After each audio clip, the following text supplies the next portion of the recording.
The auction block baked under the Oklahoma sun, the air thick with dust and desperation. Men were sold like cattle here. Their lives, their futures, bartered away to settle debts they could never repay. Families were torn apart with the drop of a gavel, dignity stripped away with each new bid. From the back of the crowd, a pregnant widow named Evelyn Mercer watched it all. Her hands were calloused from work, her eyes hard from loss. She hadn't come here for charity. She hadn't come to spectate the misery of others. She'd come for a weapon. And then she saw him. The auctioneer called out a name, Cade Thatcher, and a man was shoved onto the block. He was broken, his left leg dragging uselessly behind him. But it was his eyes that caught her. They were the color of a storm, filled with a loss she recognized all too well. Beside him, clinging to his torn coat, stood two silent boys. Twins. Their faces were pale, their eyes wide with a terror that went beyond the auction. They looked at their father like he was the only anchor they had left in the world. Because he was. Something twisted in Evelyn's chest. It wasn't pity, it was recognition. She saw the same jagged edges in him that she saw in herself, a fierce, stubborn pride that refused to be ground into the dust, no matter how hard life tried. She needed a man to work her land, to protect her from the whispers and stares that followed a pregnant widow. She needed a shield. This man, this broken cowboy, he was perfect. He was desperate. He would be hers. The bidding was slow. No one wanted a crippled man and two silent children. They were a burden, not an asset. The price stalled at $20. Evelyn raised a hand. Her voice cut through the murmur of the crowd, clear and steady. $27. The gavel fell. The sound echoed like a gunshot in the sudden silence. Every eye in the yard turned to her, a mix of shock and disgust on their faces. A woman buying a man, a pregnant widow buying a cripple. But Evelyn didn't care. She had what she came for. She just didn't know that the broken man she'd bought would be the one to teach her how to be whole again. She didn't know his silent boys would unlock a part of her heart she thought had died with her husband. And she had no idea that a secret from Cade's past, a shadow darker than any storm, was already hunting them. A secret that would threaten to burn their new world to the ground before it was even built. The simple gold band on her finger caught the light as she gripped the wagon's reins, her knuckles white. 6 months a widow, 3 months with child, and now responsible for 3 more souls. What in God's name had she done? The silence in the wagon was a living thing, a chasm stretching between them as they rolled away from the auction yard. Behind her, the crippled cowboy she'd just purchased for $27 sat rigid, his jaw clenched so tight she thought it might crack. His twin boys, no older than 8, were pressed against him like frightened rabbits. They hadn't said a single word, not when the gavel fell, not when she led them to the wagon, not now. Their silence was heavy, unnatural. Evelyn knew silence. After her husband Thomas died, her own grief had stolen her voice for weeks, but this was different. This was a silence born of fear, of shame, and of something else she couldn't quite name. The man's silence was a wall of pride, bricked up to hide the humiliation of being sold. The boy's silence. That was more unsettling. It was the silence of children who had learned that words were dangerous, that speaking could bring pain. "My homestead's about 2 hours northeast," she said, her voice sharp in the still October air. She had to break the quiet before it choked them all. "Got a cabin, a barn in fair condition, and 40 acres of good grazing land." She risked a glance back at them. "I ain't expecting miracles, but I'm expecting honest work." The cowboy, Cade, the auctioneer had called him, finally met her eyes. They were gray and troubled, like storm clouds gathering on the horizon. His face was carved with hardship, but she could see the handsome man he might have been once. A thick beard covered his jaw, but it couldn't hide the stubborn set of it. "Ma'am," he said, his voice as rough as sandpaper on pine, "I'll work for my keep, and the boys, but I ain't a charity case, And I won't be treated like one. A ghost of a smile touched Evelyn's lips. Mister, I've got barely enough charity in me to feed myself, let alone hand it out to strangers.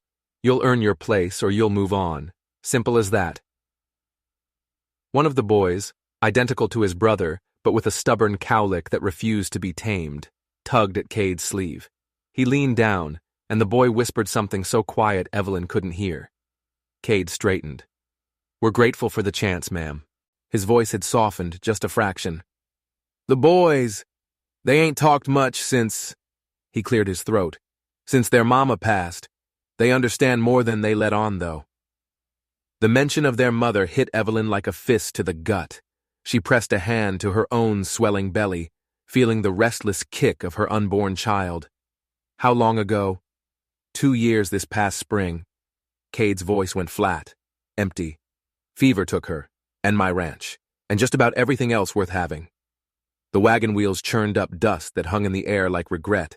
After that, they rode in a silence that felt different, not hostile, but shared, a silence of mutual loss. Evelyn found herself studying him in quick glances. His left leg was stretched out stiffly. He favored it heavily, but his shoulders were broad, his hands calloused and capable. The boys remained pressed against him, 2 small sentinels guarding their father's broken pride. She wondered if he could tell them apart. They were like 2 peas in a pod. What are their names? She asked. Luke and Mark, Cade replied. Luke's the one with the cowlick. Can't be tamed. Mark's the serious one. He paused, his voice softening again. They're good boys, smart. They won't be any trouble. Evelyn nodded, but a cold thought pricked her. Any child could be trouble, especially children who carried such heavy secrets in their silence. Her own baby moved again, a constant reminder of the troubles she was facing alone. The land rolled past in waves of golden grass and scattered oak trees. It was beautiful and unforgiving. This was land that tested you, that rewarded the strong and broke the weak without a second thought. Her husband, Thomas, had understood that. He'd been born of this land. He'd loved it. But now, facing it alone, pregnant with another man's child, the land felt more like an enemy than a home. Every broken fence, every patch of weeds, was a testament to how much work lay ahead. You been working this land long? Cade asked, as if reading her mind. 5 years. Married Thomas Mercer when I was 18. She swallowed the lump in her throat. Cattle stampede took him this past spring. Horse threw him right into their path. The story came out flat, practiced. She'd told it so many times it had lost its sharp edges, but the wound beneath was still fresh. I'm sorry for your loss, Cade said quietly, and I'm sorry for yours. And she meant it. She recognized the echo of her own grief in his voice. They crested a small rise, and her homestead spread out below them.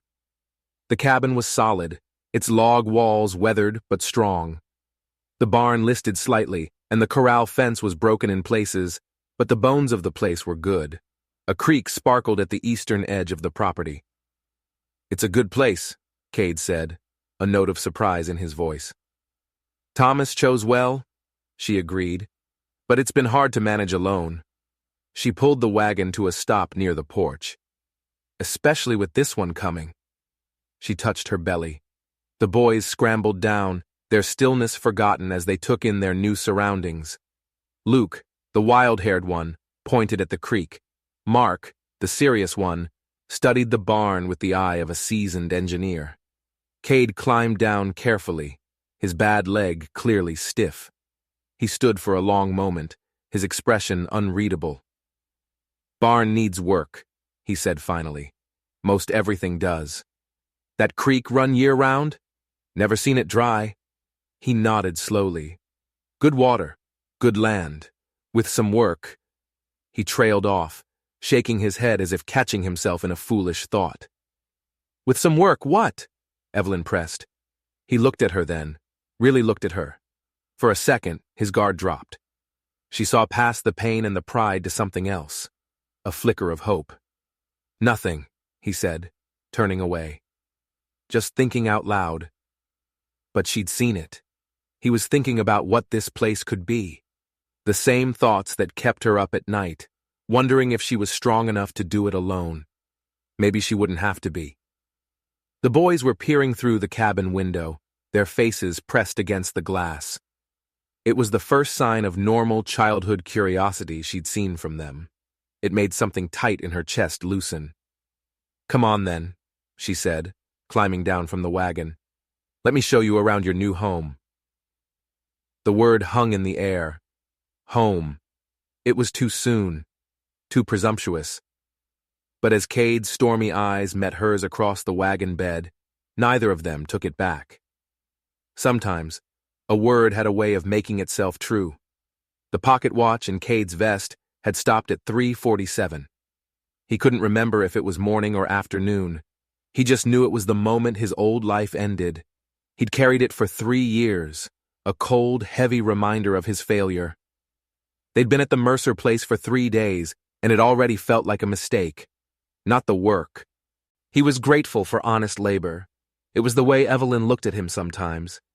Like she saw past the limp, past the shame, to a man who had died on the trail 3 years ago. This morning started like the others. Before dawn, he'd risen from his bedroll in the barn and hobbled out to check the stock. A milk cow, 3 horses, and a handful of chickens that seemed to have a personal vendetta against him. The boys, however, had taken to the animals. Luke had even appointed himself protector of the chickens, a job they clearly didn't appreciate. By the time Evelyn emerged from the cabin, Cade was already mending the corral fence. She moved slowly, a hand pressed to her back, her belly round and full under her dress. The sight of her struggling with simple tasks twisted something in his gut. "You don't need to do everything before breakfast," she said, settling onto the porch steps with a sigh of relief.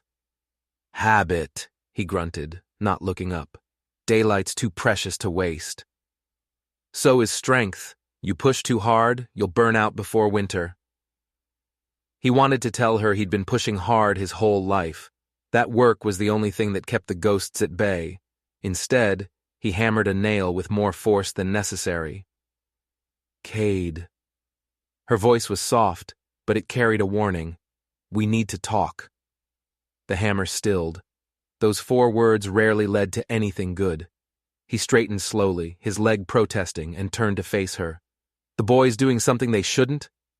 "The boys are fine. Better than fine." She studied his face. "It's you I'm worried about." "Ma'am, I told you. And I told you I don't have charity to spare," she cut in, her voice sharp. "But I also don't have time for a man who's so busy punishing himself he can't see what's right in front of him." The words hit him like a slap. He felt his jaw clench, the familiar anger rising. "You don't know nothing about—" "I know you're running from something," she interrupted. "I know you wake up at night talking to ghosts. I know you look at your boys like you're afraid they'll disappear if you blink." Her voice softened. "And I know you're planning to leave." The accusation hung between them, thick and suffocating. His hand went to his vest pocket, fingers closing around the broken watch. "The boys need stability," he said, his voice low. "Not some broken-down cowpoke who can't provide for them." "Let me tell you something, Cade Thatcher." She struggled to her feet, her face flushed with an anger that matched his own. "Those boys don't need a perfect father. They need a father who's there, who gets up every morning and chooses to stay. You think it's that simple?" "I think it's that hard," she shot back, stepping closer. He could see the gold flecks in her brown eyes, fiery and defiant. "I think you're so afraid of failing them again that you'd rather leave than even try." She was right.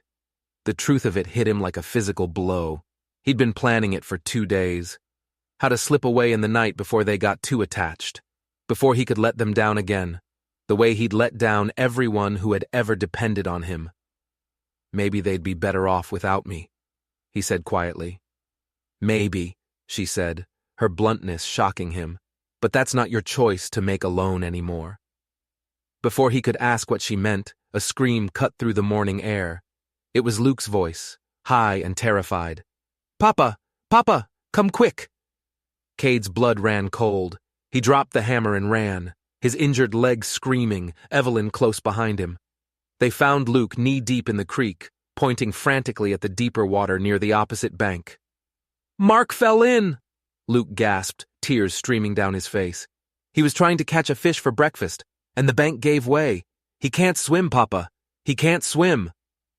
Cade saw him then, Mark's small head bobbing in the current, 20 yards downstream. His arms were flailing weakly, the fast-moving water pulling him under. The recent rains had swollen the creek, turning it into a churning, hungry beast. He didn't think. He just moved. He plunged into the icy water, the shock of it stealing his breath. He pushed forward, fighting the current, his injured leg a dead weight that tried to drag him down. But he ignored the pain, driven by a terror so profound it eclipsed everything else. Mark's head disappeared beneath the surface. "No!" The cry was ripped from Cade's throat. He dove down, his hands searching blindly in the murky, swirling water. His fingers brushed against fabric, then a small, limp arm. He hauled upwards with all his strength, breaking the surface with Mark clutched to his chest. The boy was limp, lifeless. Water streamed from his mouth and nose. Cade struggled to the shore, his leg threatening to buckle, and collapsed on the muddy bank, cradling his son. "Is he—" Luke's voice broke. Cade pressed his ear to Mark's chest. For a terrible, eternal second there was nothing.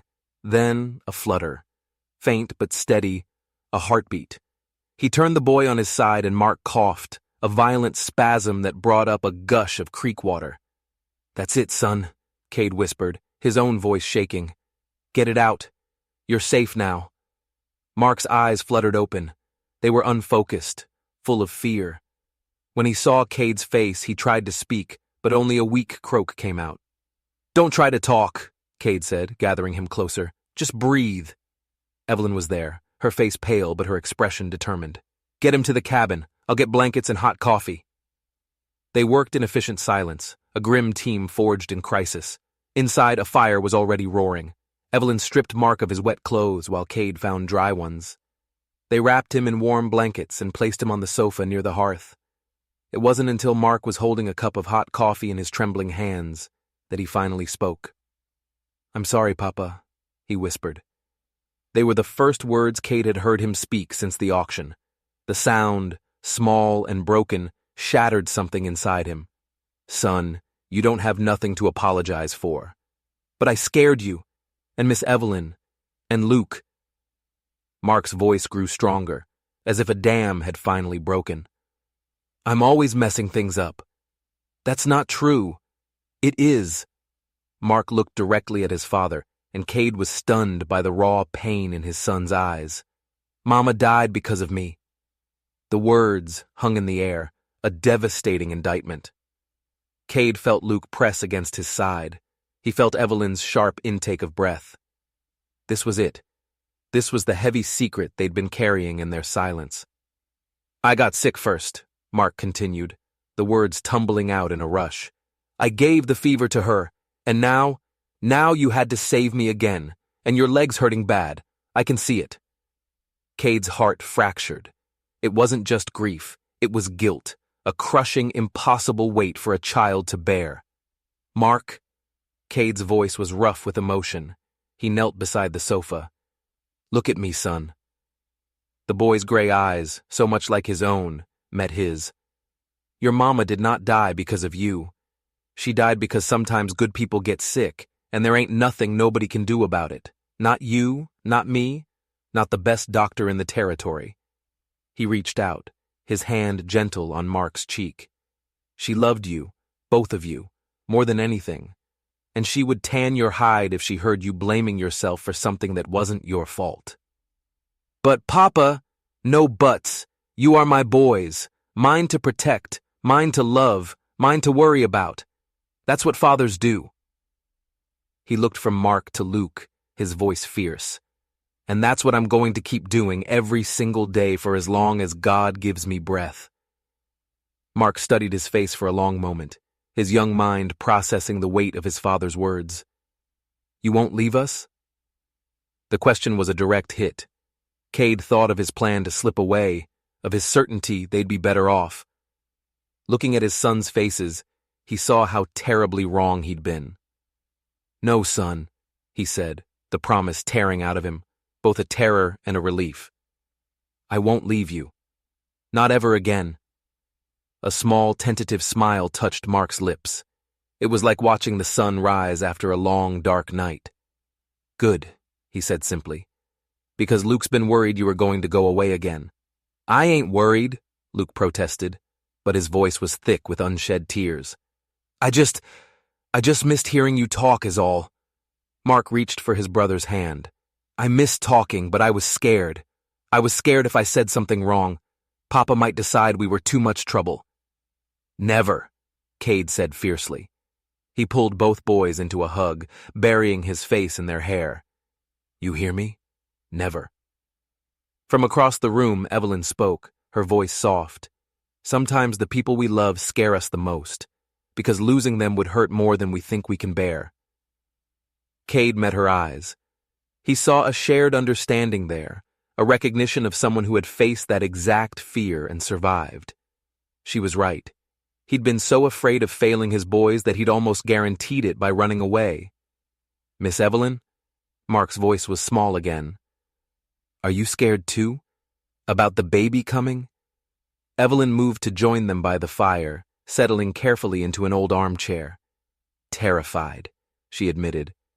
"But I'm learning that being scared doesn't mean you have to be alone. Sometimes the bravest thing you can do is let other people help you carry the fear." Luke, who had been quiet, looked up at his father. "Papa, can I say something?" "Of course, son. Anything." I think we're going to like it here with Miss Evelyn." He struggled for the words, his small face serious. "It feels like maybe we could be a real family again." The simple, hopeful words hung in the air like a prayer. Cade looked around the room.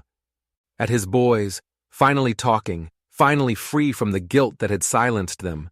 At Evelyn, her hands resting on her unborn child, her eyes full of a strength that mirrored his own. At the cabin, which was slowly starting to feel less like a temporary shelter and more like a foundation. Maybe Luke was right. Maybe against all odds, they were building something here. The thought should have terrified him. But for the first time in 3 long years, it gave him hope. The wooden horse was small, barely 3 inches tall, carved from a piece of scrap oak. Luke had been working on it for days, his tongue poking out in concentration, just like it did when his mother taught him his letters. Cade watched him from the corner of his eye, marveling at the change in his sons. It had been 3 weeks since the incident at the creek, and it was like watching flowers bloom after a long, hard winter. The silence was gone, replaced by the constant chatter and questions of 2 curious boys. Luke especially seemed determined to make up for lost time. "What do you think, Papa?" Luke held up the horse, his gray eyes shining with pride. Cade took the small carving. The legs were a little too long, the head a little too small, but the love that had been poured into it was unmistakable. "That's fine work, son. Real fine." He handed it back. "Your mama would have been proud." Luke beamed, then glanced toward the kitchen where Evelyn was preparing supper. "I think Miss Evelyn might like it, for when her baby comes." The question caught Cade off guard. He'd watched his boys attach themselves to Evelyn like iron filings to a magnet. They followed her everywhere, eager to help. Luke had become her self-appointed protector, while Mark had become her shadow, soaking up her gentle wisdom like a dry sponge. It should have worried him. When this arrangement ended, and surely it must, the boys would be hurt all over again. But seeing the light back in their eyes, he couldn't bring himself to regret it. "I think she'd treasure it," he said honestly. Just then, Evelyn appeared in the doorway, wiping her hands on her apron. Her pregnancy was more pronounced now, her movements more careful, but her face held a glow that hadn't been there when they'd first arrived. It was the look of a woman who was no longer facing her burdens alone. "Dinner's ready," she announced. "Mark, would you help me set the table?"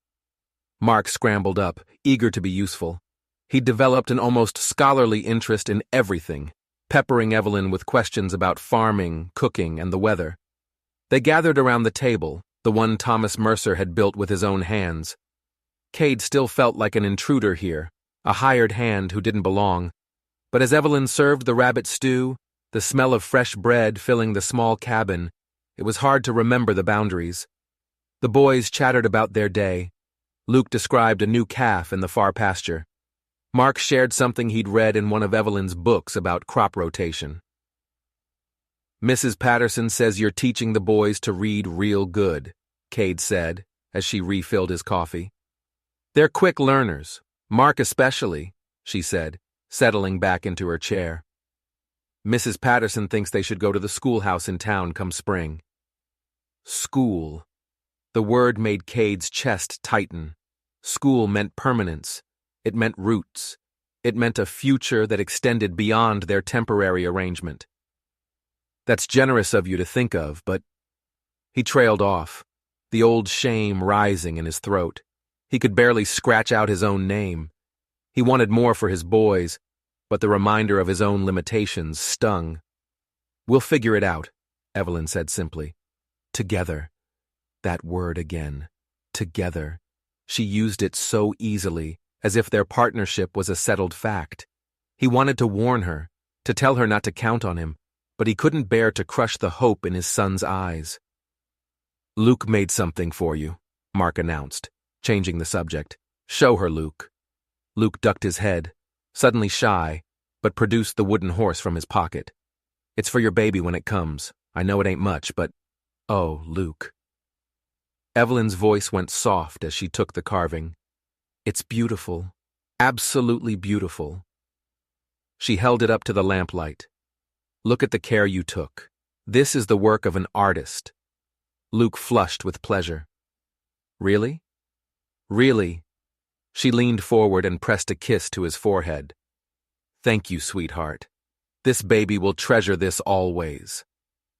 Cade watched them, a knot of warmth and worry tightening in his chest. Evelyn was so good with them. She gave them the gentle affection they had been starved for. But what would happen when the baby came? When she had her own child, would there still be room in her heart for two boys who weren't hers? After dinner, they gathered by the fire.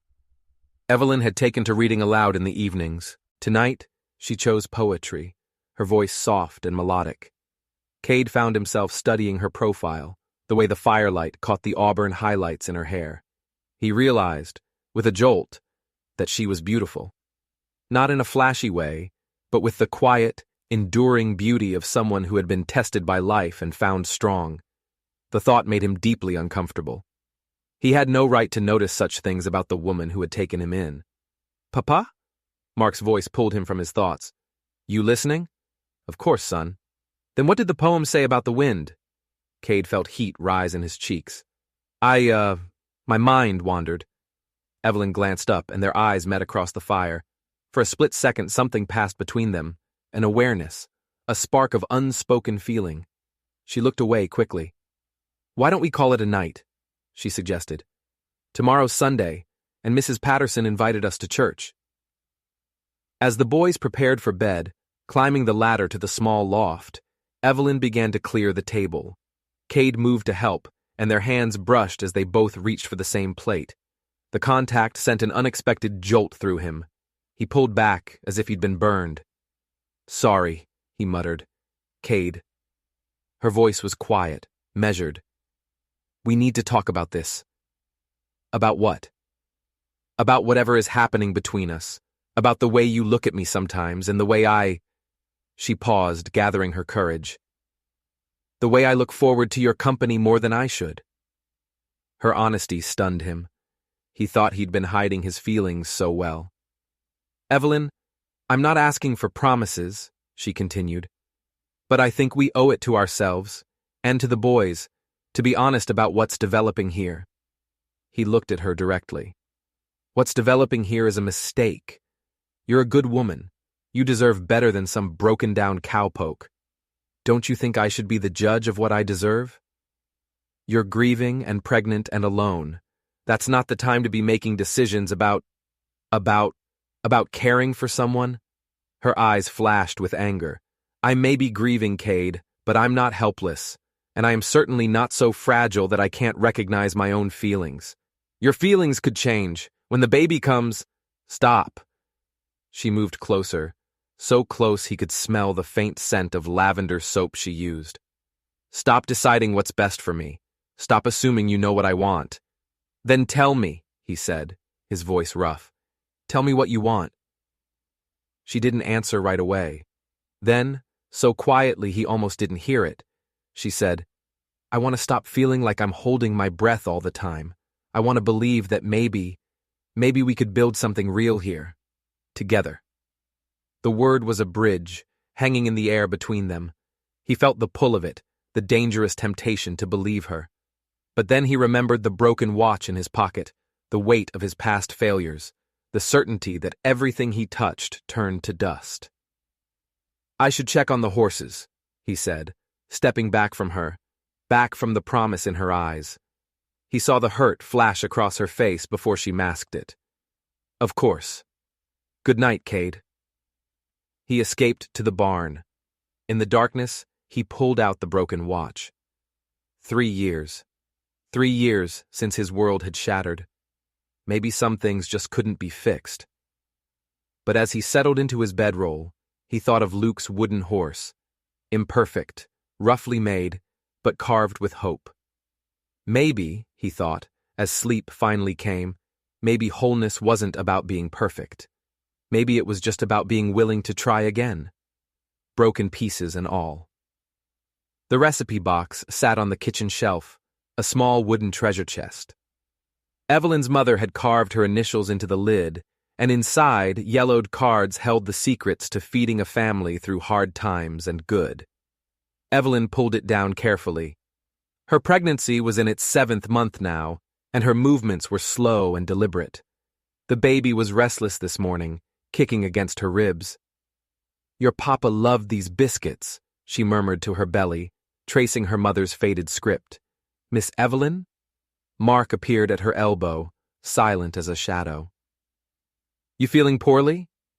She smiled down at the serious boy who had taken on her welfare as his personal responsibility. Just tired, sweetheart. This little one's been doing somersaults all morning. Mark's eyes widened. Can I feel? The request surprised her. She took his small hand and pressed it to her side. Just then, the baby gave an enthusiastic kick. Mark gasped, his face lighting up with pure wonder. It's really in there! It's really alive! Very much alive, Evelyn laughed, and apparently eager to meet its big brothers. The words slipped out before she could stop them. Brothers? Mark asked quietly. You really think of us that way? Evelyn's throat tightened. I think this baby would be lucky to have you and Luke watching over it. Mark beamed. Luke, come feel the baby move. Soon, both twins were crowded around her, taking turns feeling the life inside her, their excitement infectious. For a moment, she let herself imagine this was how it would always be. A house full of laughter and the comfortable chaos of family. What you boys pestering Miss Evelyn about now?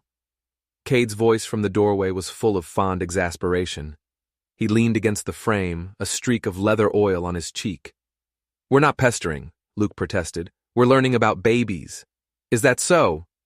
Cade's eyes met Evelyn's over the boys' heads, and she saw something there that made her pulse quicken, a warmth and affection that neither of them had dared to name. Your sons were just volunteering to be big brothers, she said, testing the waters. My sons, huh? Cade's voice was soft.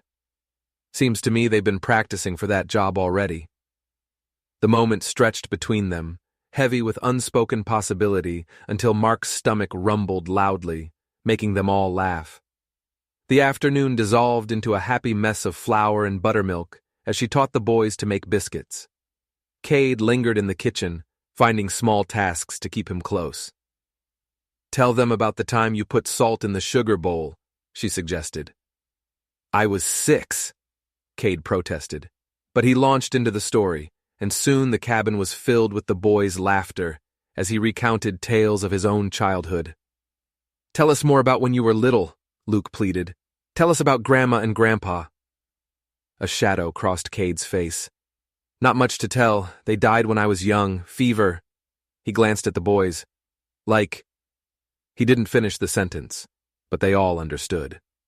I'm sorry, Mark said solemnly. It was hard, Kate admitted.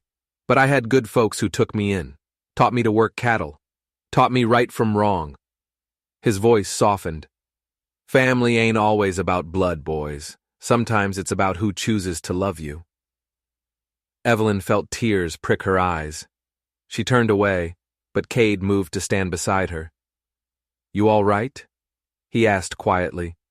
Just thinking about what you said, about family. She glanced at the boys, absorbed in their biscuit making. I chose to love this baby the moment I knew it was coming, even though... The words she'd never spoken aloud caught in her throat. Even though what? She set down her spoon and looked at him. The secret had been a heavy weight on her soul for months. She had to tell him.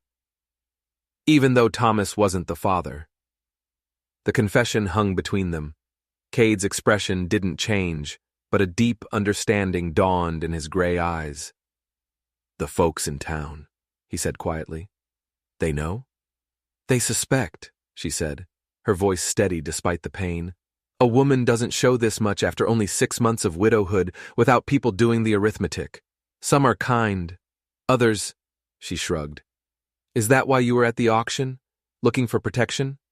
I was looking for help, she admitted. For someone who might need a place to belong as much as I needed someone to belong here. She touched her belly. This baby deserves a family, whatever the circumstances of its beginning. And the father? Evelyn's jaw tightened. Gone. He was gone before I even knew. A traveling man full of smooth words and empty promises. I was lonely and grieving and a fool. We all make mistakes when we're hurting, Cade said gently. I knew what I was doing, she said, her voice bitter. I knew he wasn't the kind of man who stayed. I just didn't care, because the loneliness was eating me alive. She looked up at him, her eyes pleading for understanding. And now I'm not lonely anymore. The words were softer than she intended, full of a meaning she wasn't sure she was ready for.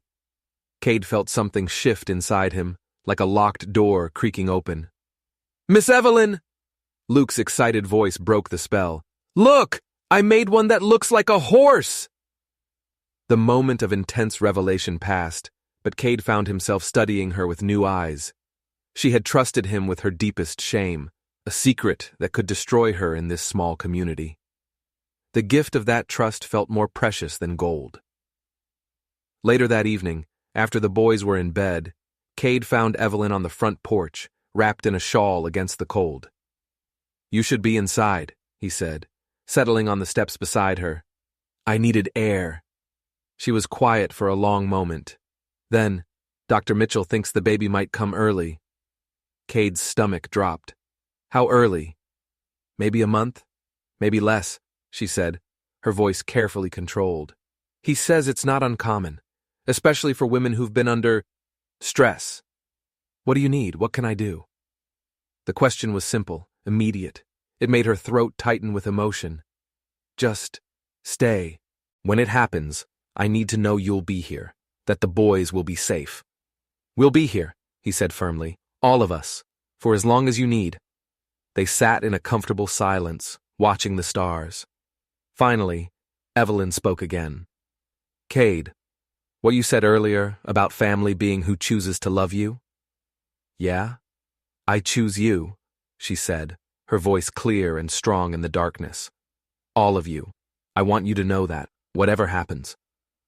He turned to look at this incredible woman who had bid on him at an auction and somehow given him back pieces of himself he thought were lost forever. In the starlight, her face was soft with a hope and determination that made his chest ache. I choose you too, Evelyn, he said quietly.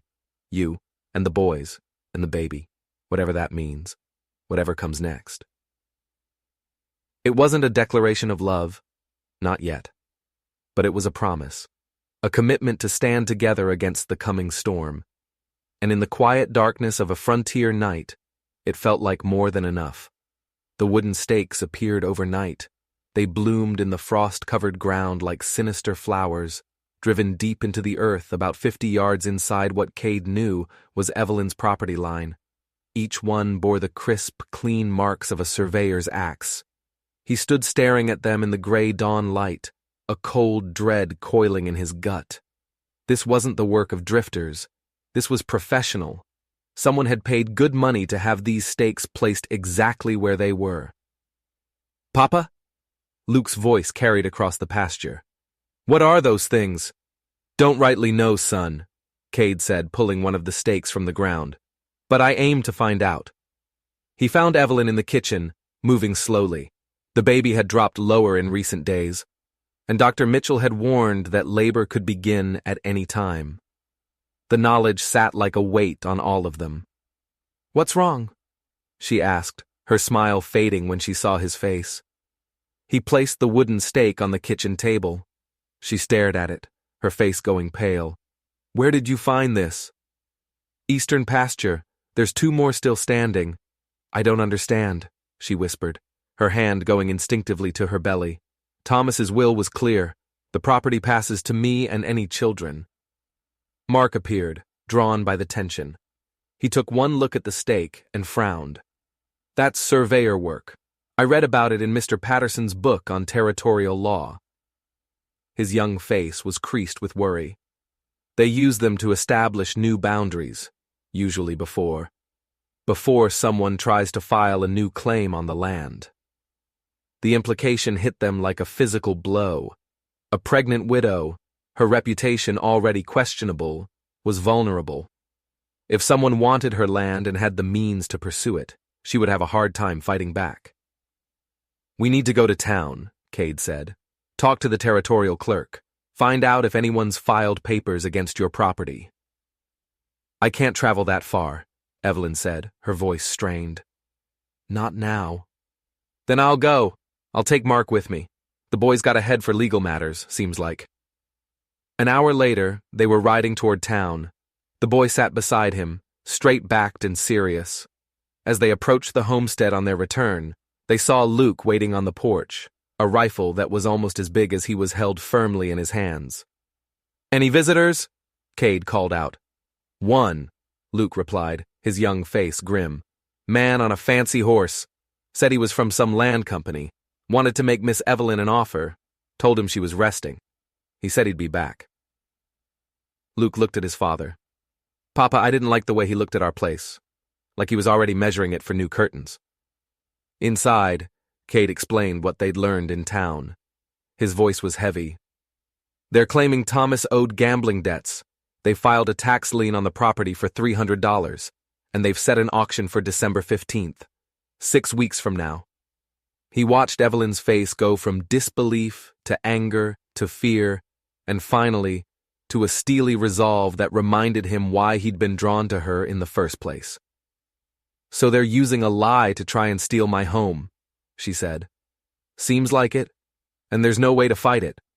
Not with the kind of money and influence they seem to have." Cade leaned forward. "Evelyn, there might be another way. We could take the boys and leave, start over." "Run, you mean?" "Sometimes running is the smartest thing to do." She was quiet for a long moment, her hand moving in slow circles over her belly. Finally, she looked up, and her eyes held no trace of surrender. "This is my home, Cade. The only home this baby will ever know. I will not be driven off it by thieves and liars." Her voice grew stronger with each word. "If they want to fight, they'll get one." A fierce pride surged through him. This was the woman who had bid on him at an auction, who had faced down a hostile town with her chin held high. "Then we fight," he said simply. "All of us, together." As if on cue, the baby gave a strong kick. Evelyn looked down at her belly with a smile that was part wonder, part determination. "You hear that, little one? Looks like you're going to be born into a family of fighters." Outside, the first snow of winter began to fall, dusting the sinister surveyor stakes with white. But inside the cabin, a family made a pact. They would stand together no matter what storm was coming. Because family, Cade was beginning to realize, wasn't just about who chose to love you. Sometimes, it was about who chose to fight beside you when the world tried to tear you apart. The tarnished silver badge felt heavy in Cade's hand. Trail Boss, Cherokee Nation Cattle Company. He hadn't looked at it in years, hadn't been able to bear the memories it carried. But tonight, with Evelyn sleeping fitfully in the next room, and the threat of Cromwell looming, the past was a luxury he could no longer afford to avoid. If he was going to protect this family, he had to remember who he used to be. Couldn't sleep either? Evelyn's voice from the doorway made him start. She moved carefully to the chair beside his. "What's that you're holding?" He held out the badge. If they were going to face what was coming, she deserved to know exactly who she'd tied her fate to. "Trail Boss," she said quietly, tracing the worn inscription. "For 8 years," he said, the words coming easier than he expected. "Ran my own outfit for the last 3. 40 men, 1,000 head of cattle." "What happened?" He stared into the fire, the ghosts of the past dancing in the flames. "My partner happened, a man named Jake Cromwell." The name hung between them like a curse. Evelyn felt a chill that had nothing to do with the wind rattling the windows. "Cromwell? Like the land company?" "The same man," Cade said, his voice hardening. "We were partners, or so I thought. Turned out he'd been skimming money for years. When I found out, I fired him." He paused, lost in a memory that still had the power to cut him to the quick. "We were driving a herd up from Texas, biggest contract we'd ever landed. The next morning, as we were crossing a river, Jake rode up to the lead steers and fired his pistol in the air." Evelyn gasped. "A stampede. Worst I ever saw," he whispered. 2,000 longhorns running scared. Lost half the herd. 3 good men." He touched his left leg unconsciously. "And my horse went down. Jake caused it deliberately. Figured if the herd was scattered and I was dead, no one could prove he'd been stealing." "But you survived." "Barely. By the time I could walk again, Jake had twisted the story. He told everyone I was the thief, forged documents, bribed witnesses, turned my own men against me." The bitterness was like acid in his throat. "I lost everything. My reputation, my business, my future." Evelyn rose and moved to stand beside him. "And now he's come for this land. Seems like it. A pregnant widow with a questionable reputation would be easy prey for a man like Jake." "Except I'm not alone anymore," she said, her hand finding his arm. "Evelyn, you don't understand what you're up against. Jake Cromwell doesn't just steal land. He destroys anyone who gets in his way. Then we'll destroy him first," she said, her voice filled with a quiet conviction that took his breath away. The moment was shattered by a new, more horrifying realization. Cade turned to her, a cold dread washing over him as the pieces clicked into place. "Evelyn, the traveling man you told me about, the baby's father, the one with the smooth words and empty promises." He met her eyes in the window's dark reflection. "Was his name Cromwell?" The color drained from her face. She sank into a chair, a hand pressed to her chest. "Jake," she whispered. "He said his name was Jake, a cattle buyer traveling through on business. He was charming. He said all the right things. Son of a..." Cade's voice was deadly quiet. "He planned this. From the beginning. He knew exactly who you were. He knew about Thomas's gambling. He knew you'd be vulnerable. You think he deliberately..." She couldn't finish the sentence. "I think Jake Cromwell saw an opportunity to get revenge on me and profit from it at the same time," Cade said, his hands clenching into fists. "Seduce the woman who gave shelter to his enemy, get her pregnant, then use false gambling debts to steal her land. 2 birds with 1 stone. "Oh God," she sobbed, her body shaking. "I led him right to you, to all of us." "No." Cade knelt beside her, taking her cold hands in his. "You were a grieving woman taken advantage of by a man who preys on other people's pain. The shame is his, not yours." His voice grew fierce. "Jake Cromwell is the villain in this story, Evelyn. Not you." A sound from the loft made them both look up. Mark was climbing down the ladder, his face etched with worry, Luke right behind him. We heard voices, Luke said. Miss Evelyn sounded sad. There was no hiding it from them. Cade made a decision. Come here, boys. There are some things you need to know. He told them everything. About his past, about Jake Cromwell, about the threat to their home. They listened with the grave attention of children who had been forced to grow up too fast. When he was done, Mark spoke first. So this man, he's trying to steal our home because he's angry at you. He glanced at Evelyn's belly. And he's the baby's father? Biologically, yes, Cade said, but that doesn't make him family. Luke, who had been silent, suddenly straightened. Then we'll stop him, he said, with fierce determination. We'll fight him. He's bad, and we're good. Good is supposed to win. Looking at his sons, their loyalty absolute, Cade felt a pride so sharp it almost stole his breath. They were right. They had something worth fighting for. All right then, he said, a decision crystallizing in his mind. We fight, but we fight smart, and we fight together. He stood, moving to the mantelpiece where Thomas's rifle rested. First, we gather allies, people in town who knew Thomas, who know you're an honest woman. Second, we document everything, every lie, every dirty trick Jake tries to pull. He turned back to face his family, his expression that of the trail boss he once was. And third, we make Jake Cromwell remember why crossing me was the biggest mistake of his life. As he spoke, none of them noticed the figure watching from the tree line beyond the barn. A man on horseback, patient as a hawk, studying the cabin with the calculating gaze of someone accustomed to getting exactly what he wanted. Jake Cromwell had come to collect on an old debt, and he wasn't planning on leaving empty-handed.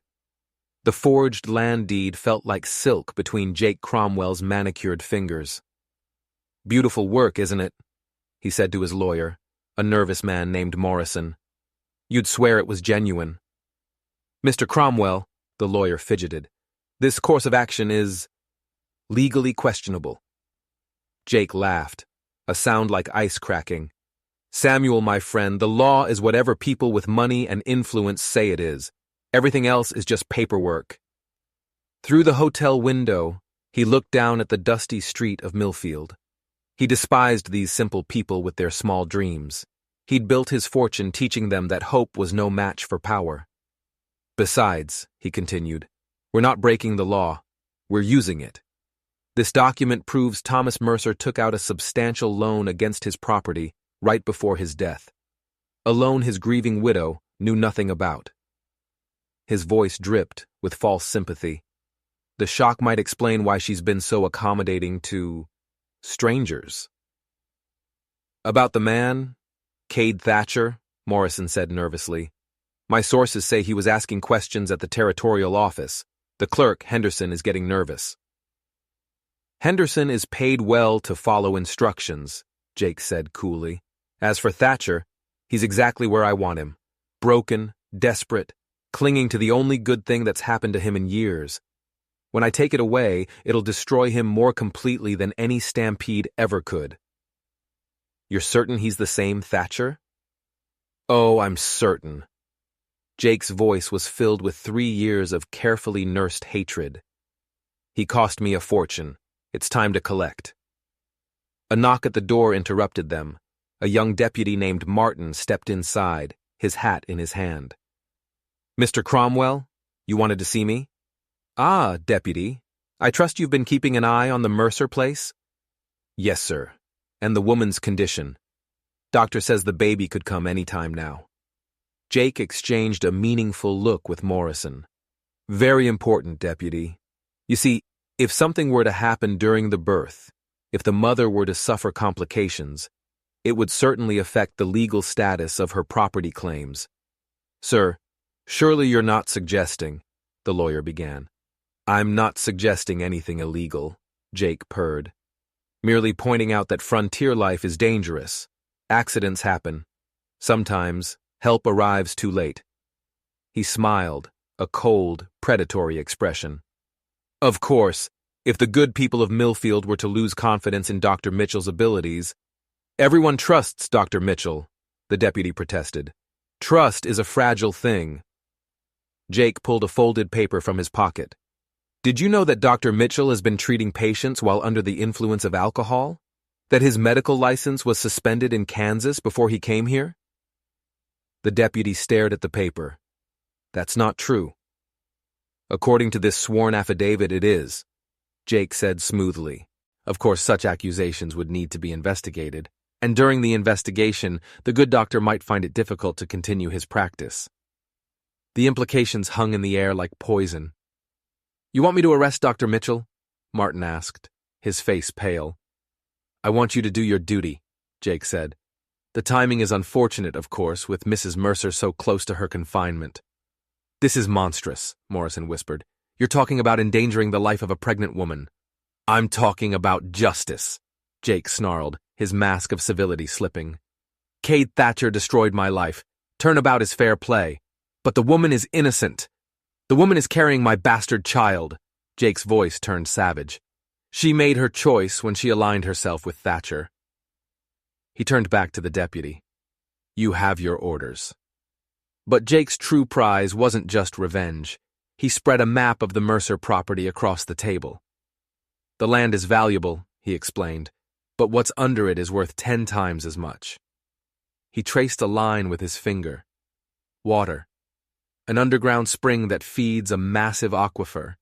In 10 years, when the railroad comes through, that water will be worth more than gold. The man who controls it will control everything. He had a vision Thomas Mercer never could have imagined, and he was just one step away from owning it all. So, he said, turning his cold eyes on the deputy, tomorrow morning, you'll receive an anonymous tip about the doctor. You'll investigate. You'll find the evidence I've had planted, and you will suspend his medical license. But what if Mrs. Mercer goes into labor? Jake shrugged. Frontier women have been giving birth without doctors for generations.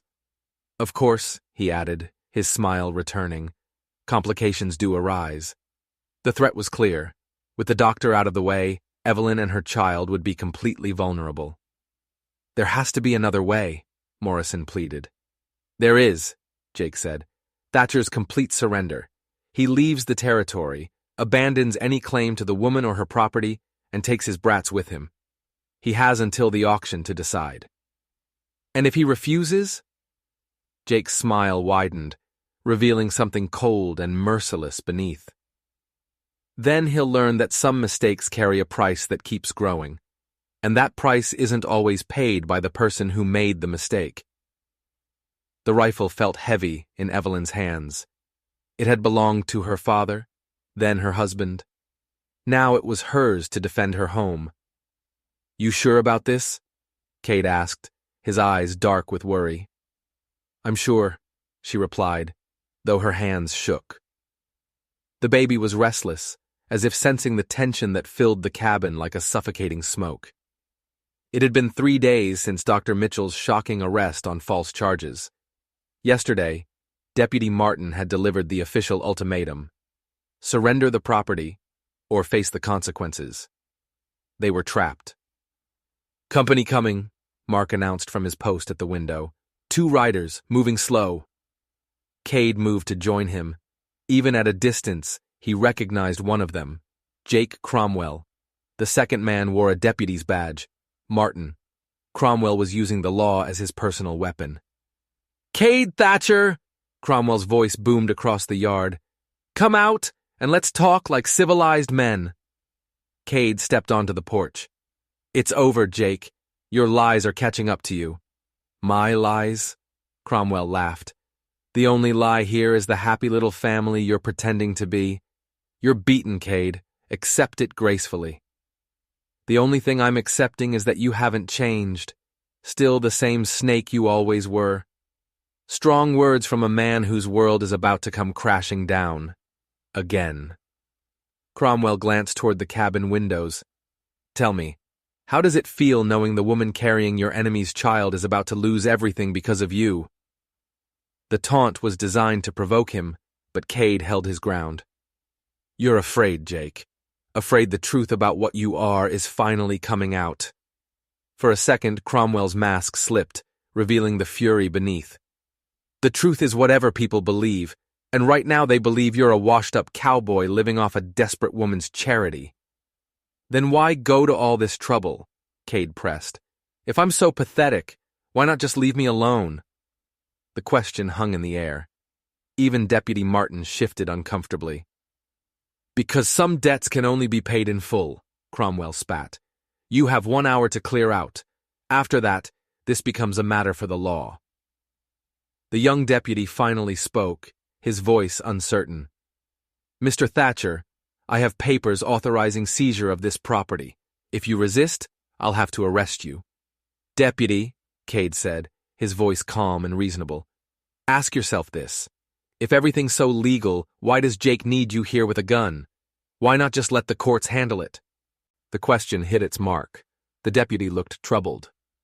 "Because men like Thatcher only respect force," Cromwell cut in. "Besides, there's the matter of the woman's condition. With Dr. Mitchell unavailable, well, frontier life is a dangerous thing."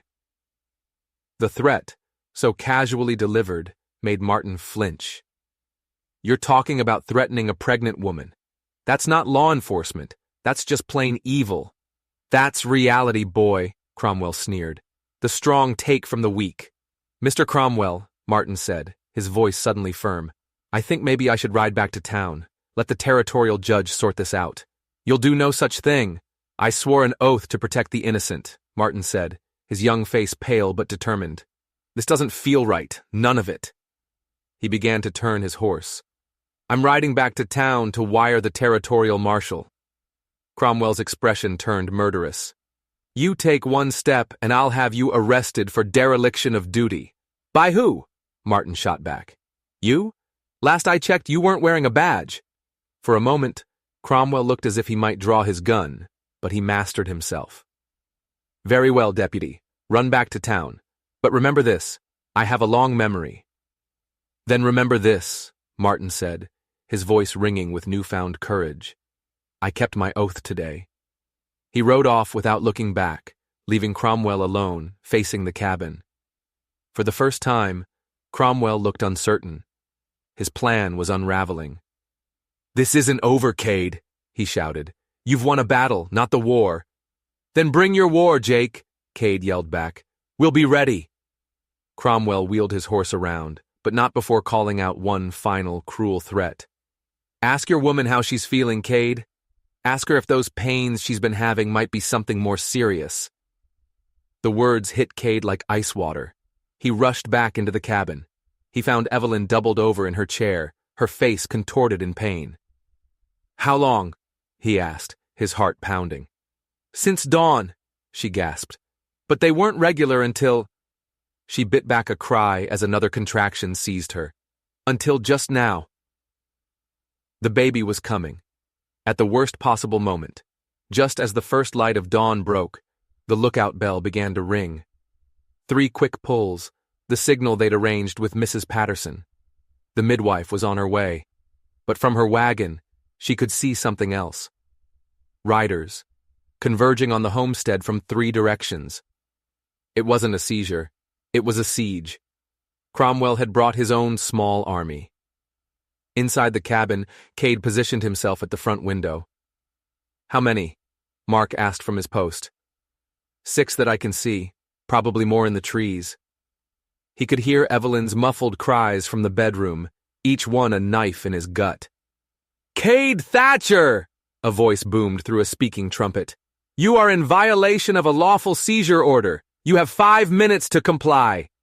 "Show me the papers," Cade yelled back. "Signed by a real judge." There was a pause then. Mr. Cromwell's authority is sufficient. Resist, and you'll be charged with armed insurrection. From the bedroom came a sharper cry, followed by the low, encouraging murmur of Mrs. Patterson's voice.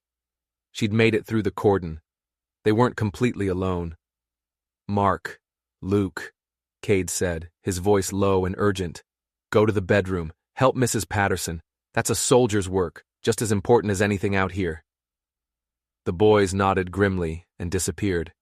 "Time's up, Thatcher," the leader called. Cade stepped onto the porch, his rifle held ready.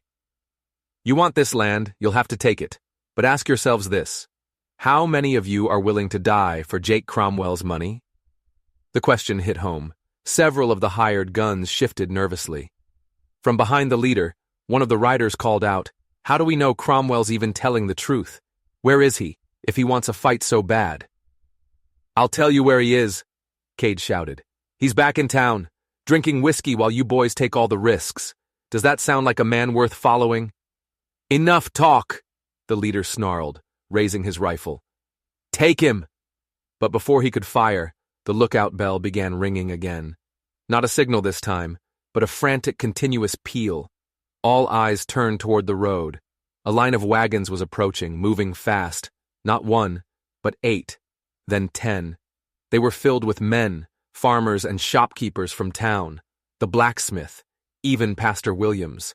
They were armed, and they were coming to fight. The cavalry had arrived. "This is a private matter," the leader of Cromwell's men shouted desperately. "Citizens have every right to protect their neighbors from thieves."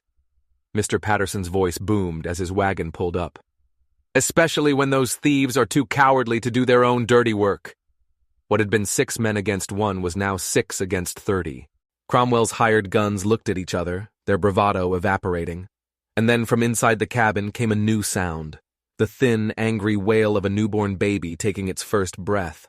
Cade's heart stopped. "Congratulations, Mr. Thatcher," Mrs. Patterson called from the window.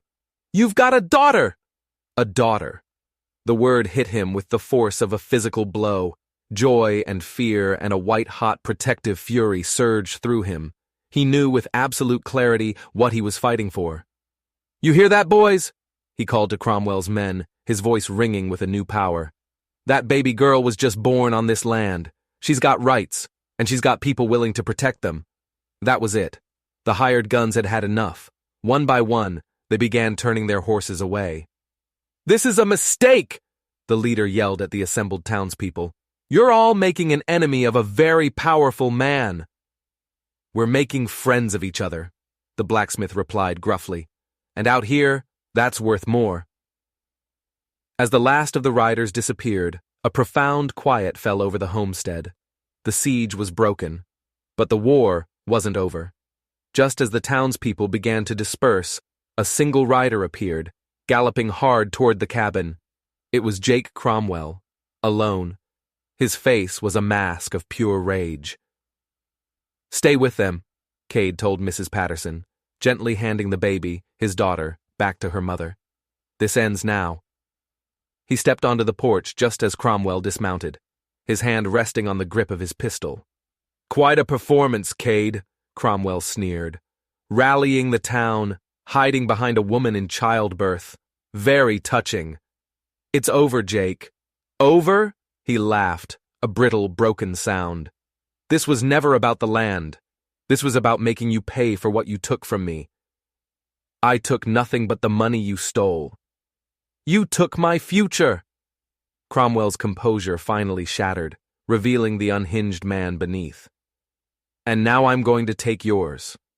He moved fast, his gun clearing leather with practiced speed, but Cade was already moving, diving sideways as a bullet splintered the wood where he'd been standing. He rolled, drew his own weapon, and came up firing. He didn't aim to kill. He aimed to end it. The bullet caught Cromwell in the shoulder, spinning him around. His gun went flying. He collapsed to his knees, clutching his arm, his face a mask of disbelief and hatred. "Go ahead," he gasped. "Finish it. Prove you're no better than me." Cade walked toward him, his own pistol steady. He saw the temptation, the desire to end this threat forever. But then he heard his daughter's cries from inside the cabin, and he knew what kind of man he had to be. He holstered his weapon. "You're right about one thing, Jake. I am no better than you, but I'm trying to be." From the road came the sound of more horses. Not hired guns this time. It was Deputy Martin, at the head of a column of territorial marshals. "Jake Cromwell," the lead marshal called out as he dismounted. "You're under arrest for fraud, conspiracy, bribery, and about a dozen other charges that came to light when we started digging into your affairs." As the lawman took Cromwell into custody, The man who had caused so much pain made one last attempt at cruelty. "You think you've won?" he screamed at Cade, his voice weak but venomous. "That child will always carry my blood. Every time you look at her, you'll remember me." "I'll remember that she's mine," Cade said, his voice firm. "Mine and Evelyn's.